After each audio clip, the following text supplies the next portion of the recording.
আজকে ছিলাম জয়ন্তীপুর চন্দ্রকোনা রোডে একটি নিমন্ত্রণ রক্ষার্থে।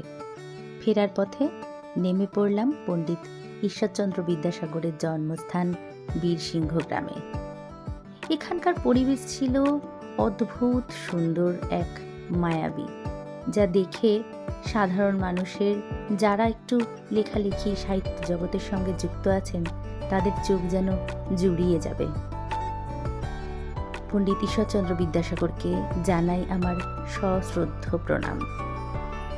বিভিন্ন রকম ঘর রয়েছে এখানে, ছোট ছোট 4টে ঘর রয়েছে।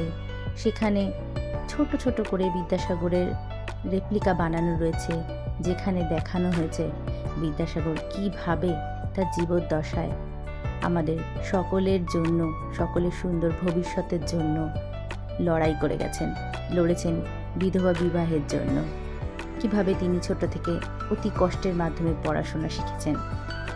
সমস্ত কিছুই একটি ছোট্ট ভিডিও ক্লিপের মধ্যে আনার আমি চেষ্টা করেছি। কে না মনে রাখবে ওনাকে, ওনার বর্ণ পরিচয়, ওনার সহজ পাঠ। এমন কি কেউ আছে যিনি না পড়ে বড় হয়েছেন? সুতরাং আমার এই চেষ্টাটুকু ছোট্ট একটা ভিডিওর মাধ্যমে বিদ্যাসাগরকে প্রণাম জানানো, আশা করব সকলের খুব ভালো লাগবে।